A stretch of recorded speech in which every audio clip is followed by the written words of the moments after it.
the first step to being really good at something is to first be really bad at it. In this case, I'm talking about photography. Now, I'd always enjoyed the art from afar and admired how some people could take a real life scene and turn it into something with a specific vision and meaning. Now, I never really got into it because honestly, it's pretty intimidating. Just searching for cameras on Amazon pulls up hundreds of options, ranging from extremely cheap to, well, I guess I'm not paying rent this year. Along with that comes various specifications like megapixels, frame size, stabilization techniques, DSLR versus mirrorless, and that's before you even get into lenses. So today, I'm going to try to make it a little less intimidating by sharing 5 things that helped me as a beginner.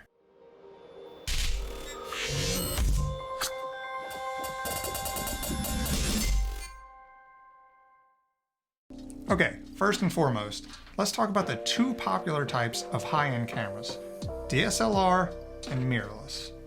Now, as a beginner, this isn't going to weigh too heavily on which camera you ultimately go with, but it's good to know the main differences between the two. A DSLR, or digital single lens reflex camera, is based on the older and more mature technique of capturing an image using the reflection of a mirror inside the camera. The light's going to make its way through the lens and then bounce off of a mirror onto the image sensor. A mirrorless camera, as I'm sure you guessed from the name, skips that middleman and captures the light directly as it passes through the lens. Now, there are many videos and articles that go into further detail about the science behind it all. That's way more advanced than what we want to talk about today. The main takeaway is, for a beginner, there are many more DSLR options out there and can be found at a much more affordable price. But they're generally going to be a little more bulky than their mirrorless counterpart. Overall, don't worry so much about this unless you're a huge nerd and want to read into the nuances like I did. Okay, number 2, what do you want to use your camera for? Now, I know this may sound like a silly question, like, dude, I want to take pictures. Duh. What I mean is to consider what environment, artistic style, and use cases you'll be using your camera for. Are you an aspiring sports photographer who needs quick autofocus and the ability to capture as many shots per second as possible? Or are you more of a landscape photographer kind of person where large megapixel counts will help pull in as much detail as possible? Or are you like me, someone who's just interested in photography in general, but also needs something that can shoot quality videos for their nerdy YouTube channel? Identifying how you plan to use your camera will help ensure that when it comes time to make that decision on which one to buy, you'll make the right choice. Okay, on to number 3. Don't be discouraged just because you don't want to spend thousands of dollars on your first camera. As with most things in life, there are huge diminishing returns once you go over a certain price point.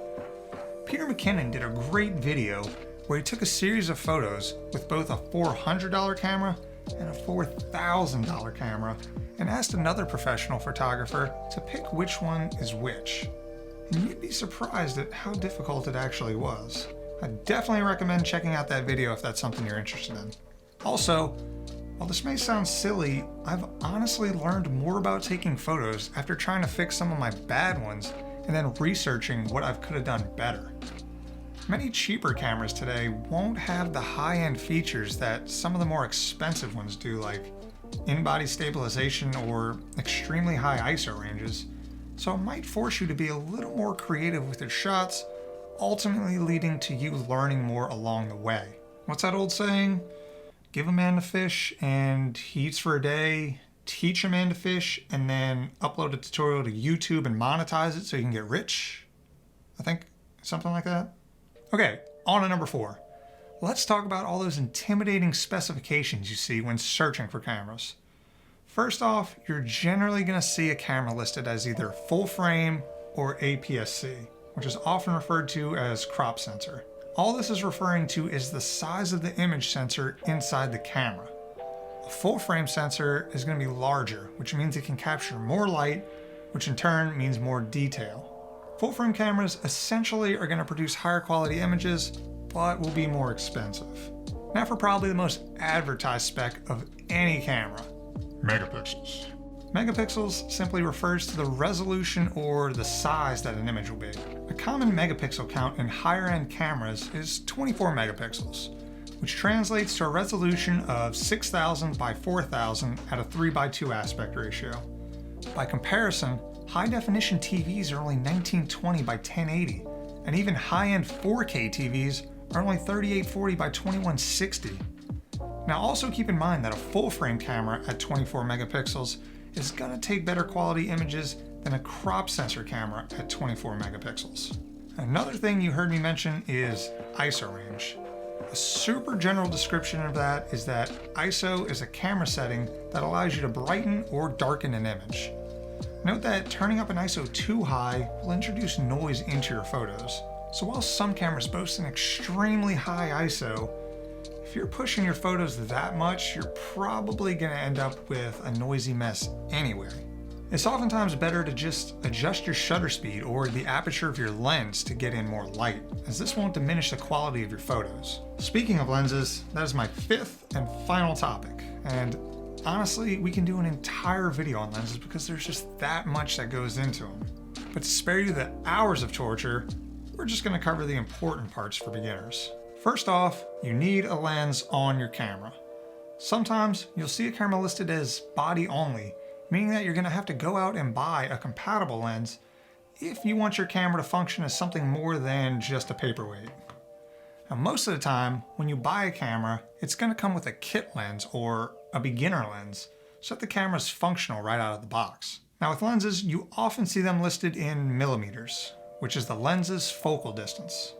50 millimeters is considered the standard as it takes photos similar to what the human eye sees. Now as you move to a lower focal distance, the image your lens will produce will become wider.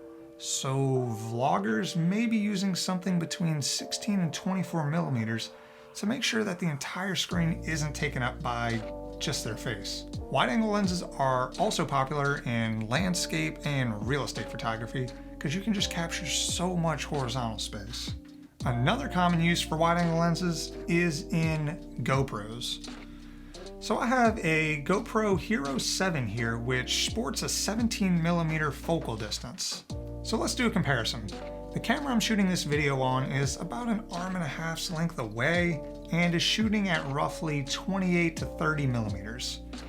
To compare, this GoPro is at 1 arm lengths away and it's at 17 millimeters. So while it's closer, you can see that we're still getting a wider shot due to its low focal distance. On the other side, as you move up from 50 millimeters, you get into that telephoto lens territory, and these are going to allow you to get sharp photos of subjects that are further away. A common telephoto lens will be around 100 to 200 millimeters, but can go as high as 600 millimeters in some super telephoto lenses. This is popular for wildlife and sports photography where you can't really get too close to your subject. The next number you'll see is the aperture, or f-stop, often denoted by the letter F and the number, or 1 over that number. Generally speaking, the lower the aperture number, the better and more expensive a lens will be. This is because a lower aperture will mean that a lens can open up wider and let more light in. 99% of lenses will have variable apertures, so the number that's displayed will actually be the lowest, or the widest it can go. Aperture is also what causes that separation of your subject from the background.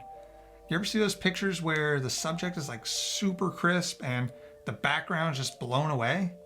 That's due to having a low aperture, or commonly called a fast lens. 1.4 is typically the standard for high quality lenses, but don't be discouraged if you're turned away by the prices of some of those. Sometimes lenses will actually have variable focal lengths, which means you can zoom in and out.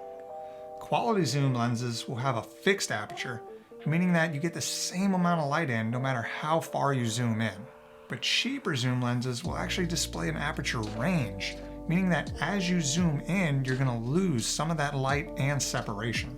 Overall, low focal length means wider shots and low aperture means better quality. My daily driver lens is this Sigma 24 to 70 millimeter with a fixed 2.8 aperture. so I can get some wide angle shots when I need it and a little bit of zoom with a decent amount of separation and low light performance. Alright, so overall we can sum it up by saying a few things. Don't worry so much about DSLR versus mirrorless. Set a budget and don't be discouraged if you have to start with a cheaper camera. Full frame sensors are generally going to give you better images than crop sensors. And choose a camera that fits your needs and artistic style. Okay, well, that's all I have for you today. I hope that I was able to curb some of that fear involved with buying your first camera. Let me know down in the comments what scared you the most about buying your first camera, and maybe some words of wisdom you have for the newbies out there. Also, don't forget to drop a like, subscribe if you want to see more content, and hit that bell so you're notified the next time we post something awesome. See y'all in the next one.